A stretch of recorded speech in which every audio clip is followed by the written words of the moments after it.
Bonjour à tous, j'espère que vous allez bien et bienvenue dans cette nouvelle vidéo où je résume l'actualité de la semaine. Au sommaire de cette vidéo, tout d'abord nous aborderons la disparition du journal du GIR, ensuite nous parlerons de la mort du chef politique du Hamas Ismaël Haniyeh, enfin dans l'actu sport on fera un petit résumé des Jeux Olympiques.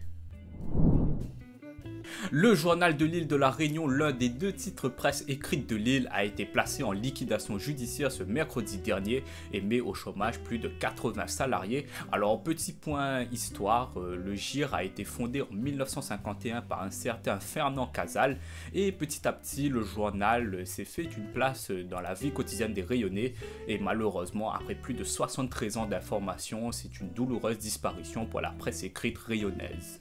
Alors pourquoi cette liquidation? C'est simple, cette décision fait suite à une situation financière particulièrement délicate pour le journal avec un passif composé principalement de dettes fiscales et sociales, mais les difficultés économiques est dues aussi à la hausse du prix du papier et aussi au coût de l'impression qui a augmenté et tout ça a contribué à la liquidation et malgré les efforts du PDG Jacques Tillet qui a fait tout son possible pour trouver une solution pour sauver son journal, n'ont pas suffi à convaincre le tribunal de commerce et cette décision met fin à une période de sursis de l'entreprise qui avait espéré dans cette période trouver des nouveaux investisseurs, mais malheureusement ils n'ont pas trouvé et cette décision marque là une étape difficile dans le paysage médiatique rayonnais.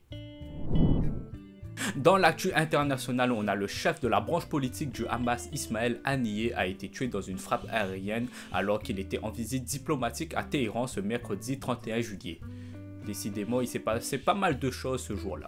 Alors, après avoir assisté à la cérémonie d'investiture du nouveau président iranien, il se trouvait dans l'une des résidences de la capitale et d'après le New York Times, Ismaël Haniyeh a été tué par une bombe cachée depuis 2 mois dans la résidence où il séjournait. Alors rapidement, qui était Ismaël Haniyeh?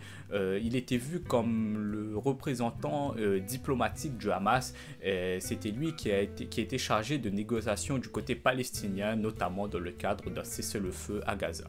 À ce stade, d'Israël nie toute implication dans la mort d'Ismaël Haniyeh. En revanche, l'État hébreu avait revendiqué quelques heures plus tôt la mort du haut gradé du Hezbollah Fouad Shokar, alors désolé de la prononciation, tué par une frappe israélienne contre un immeuble à Beyrouth au Liban. Et ces attaques de Beyrouth et Téhéran ont ravivé une crainte d'une extension de guerre dans l'ensemble du Moyen-Orient.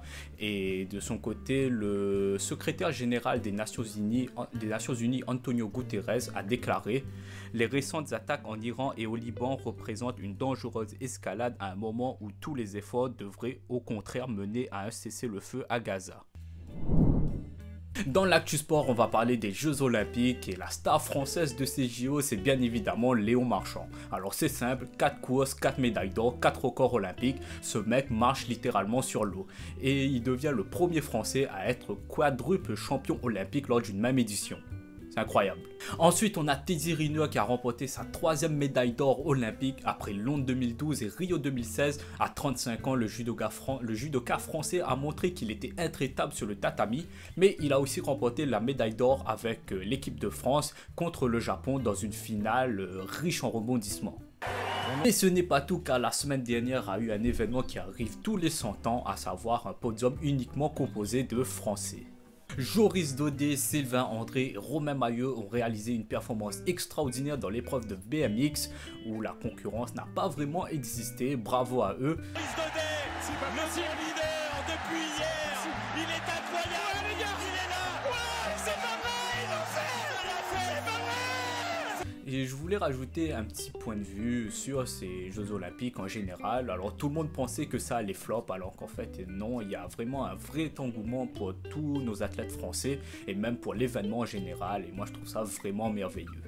Avant de vous quitter, je tiens à mentionner que la France vient de battre son record de médailles avec 44 récompenses obtenues. La France dépasse ainsi son record de Pékin en 2008 qui était de 43 médailles. Il reste encore 7 jours d'épreuve et d'autres médailles sont attendues, notamment dans les sports collectifs ainsi qu'en escalade, en boxe, etc.